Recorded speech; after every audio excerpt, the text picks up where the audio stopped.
Distance learning can have its challenges, but even if you're teaching from home, you still can do some things to build some good relationships with your students. I'm going to show you 5 ways that you can do that and build some good relationships with your students during remote learning. My name's Elizabeth, and I love helping other teachers just like you by giving ideas that will bring care and creativity into your classroom even when you're teaching remotely. Today we're talking all about building relationships even in a virtual world, and what an important topic this really is. The screen can seem to build a barrier between us and our students, but that really doesn't have to be the case. Just look at what one parent wrote to me in an email when I was transitioning her daughter into my remote class. Making that effort just made a huge difference in building our relationship and bringing that student and others into the classroom. Well, I'm going to break it down into 5 ways to break that virtual barrier and give you some strategies that just might work for you. So one way to build relationships is to share, and it's never too late to do this. You can just share a little bit of yourself with your students. One way to go about that is to show your face. Put your camera on and show that face of yours. And try to make the time that you spend showing your face on camera more than when you're doing your slides or using your document camera. I love taking some time to make an emphasis of actually showing my face to my students. I might even say, I want to look at you for this point and emphasize a really good point that I'm trying to make and give them a moment to look into my eyes as I'm saying something that I really want to stress to them. So it's a really good idea to make sure you can toggle among all the different camera views that you want to use in your remote classroom. Sometimes you want to do your slide presentation, sometimes you want to do your document camera, and oftentimes you want to always come back to your face. Another way to share is by doing something like a Meet the Teacher, where you just kind of share a little bit about yourself. And this doesn't have to be something huge and planned out. It can be on the spur of the moment. Let's say you're drinking your favorite coffee. Well, share your favorite coffee mug with them. Or maybe you're using a pen that really you kind of like using. Go ahead and share that as well. Maybe you happen to have your dog come in with a ratty old toy. That's another thing to share with your class. The more of those ordinary things that you can share with your students, the better. That's how we build relationships, is by giving some personality behind the screen. And it's also fun to then invite your students to share something as well. Now, I know this can kind of get a little off track sometimes, but allowing for a couple of kids to share a quick thing is really a super beneficial way to build relationships. And remember, it's not just about you building relationships with your students, but them building relationships with each other. So giving them the opportunity not just to share a little bit here and there, but then maybe giving them that chance to also unmute themselves and respond to each other. That connection between peers is so important. Now, sharing can also happen off the camera and on a different type of platform, such as a Padlet or a Jamboard. Using still pictures or quick messages can be a really fun way for students to share with one another and for you and your students to share between yourselves as well. Here's one where students were sharing pictures of their pets, and another one when they were sharing summer plans. And this Jamboard is a collection of favorite movies to watch over the weekend. The second way that you can really build good relationships with your remote students is to reach out. I remember back in high school, our field hockey mantra was communication is the key to success. And that life lesson has lasted with me for years. If parents and students are left in the dark, then it does no good for anyone, including you. Now, I'm not saying send out daily or even weekly emails to your classes.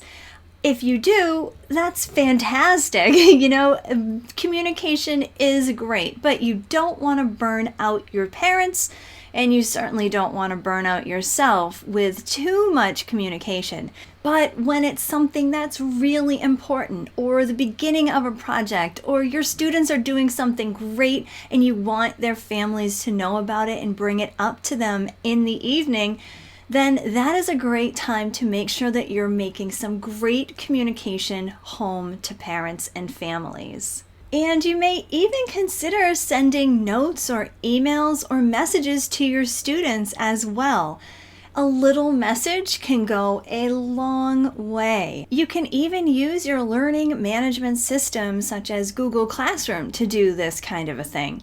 Use that Streamboard to add a little comment or send a message. You can even send a message to just 1 or 2 students to really focus in on what you're saying and who you're saying it to. Again, a little communication can go a long way. The number 3 way to building relationships with your students, even remotely, is designating time to connect with your students. Maybe you have the opportunity to have a morning meeting, and this could be anything from 10 to 30 minutes where you're able to connect with your students and get them set for the rest of their day. And let's face it, it can get your day off to a great start too. During these morning meetings, you can share activities such as what I had already mentioned in this video, and also taking some time to allow the students to greet one another. I do this every Monday morning where I give the kids a chance one by one to unmute themselves and just say hi to the class. And yeah, I have to call them out by name to make sure they know who's being unmuted at what time, but it's all good because we get to hear those students' voices and they get to say a nice message to the rest of the class. If your schedule doesn't allow for an entire morning meeting, then maybe you just use the first 5 minutes of your class where you can allow for some time to connect with your students with a quick check-in. And that brings us to number 4 way to build relationships when you're teaching remotely: student check-ins. Now, these check-ins can be small and they can be big. So let's look at a couple of different ways you can do this. Thumbs is a great way to do a quick check-in, and it's very visual so you can see it all at once. I often do this after lunch or after a snack break where my students are coming into the remote classroom, and I just ask them to give me thumbs on how they're doing, and I can do a quick check-in that way. And then I might invite a couple of students to just elaborate on where their thumb was and to let us all know how their day is actually going. Another variation on that is a fist to 5. I like doing these fist to 5s at the end of the day, where a fist means they did not have a good day, and a 5 would be that they've had a fantastic day.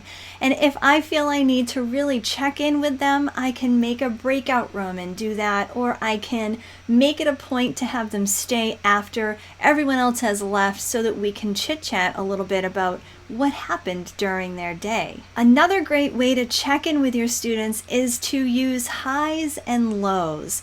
This is a terrific thing to do if you have small groups, or you can also translate this into the chat in your classroom. So if you have a small group, you can go around the circle, so to speak, and ask each student to give a high and a low. And it's a good way to kind of get their temperature of how things are going in their day and to elicit some conversation between you and the student and among their peers as well. If you do this in the chat, you can ask the students to mention a high and mention a low inside the chat, and then go through and pick out a few that you want to mention to the whole entire class, and maybe it brings up some good conversation that way as well. In fact, let's try that right now. Go ahead in the comments and tell me your high and low for today. I'd love to do a quick check-in with you. My absolute favorite way to do a check-in with my students is with a wonderful seal tool where the kids go on a Google form and they actually fill in the same sentence 5 different times. I want my teacher to know that. This allows the students to tell me absolutely anything that's on their mind. I hear about their favorite toys. I hear about their interests. I hear about their struggles. I hear about what went really well on any certain day or week. And it gives me so much insight into my students. I can then follow up with them by sending them a message or sending them an email or even talking to them one-on-one in a breakout room or by asking them to hang out after everyone's left.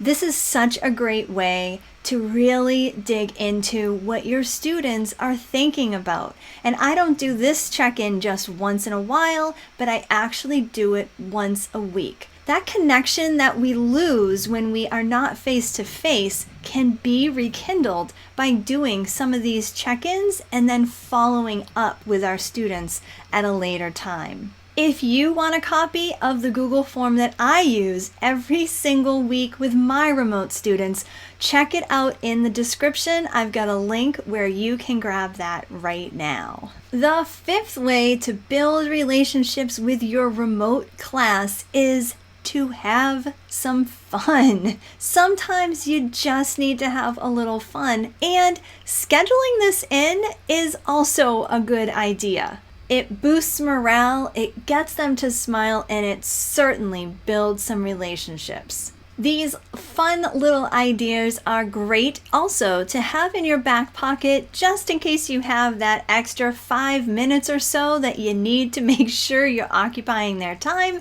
before they head off to the next class or it's time for lunch. One of my favorite ways to have fun with my students is to send them on a scavenger hunt where I have a list of 5 or so things and I ask them one thing at a time to go find it and bring it back and show the rest of the class. A twist on this is to have them go find certain items, bring it back, and then create something. For example, one time I had them go find a piece of toilet paper, a marker, something hard, and something blue. And then I asked them to take those 4 things and create something to show off to their classmates. It made for quite a few laughs. Another fun game is to do this or that and just have them choose between one thing and another. And what I ask them to do is either shift to this side of the screen or shift to that side of the screen. If you're a dog person, you might shift over here. If you're a cat person, you may shift over here. It's just a fun way to kind of do a little get to know you, and it also is a great way to spend your last 5 or so minutes of time before you have to move on to your next thing. And even if you're remote, don't underestimate the fun of Spirit Week type of activities like Crazy Hair Day, Pajama Day, Crazy Sock Day.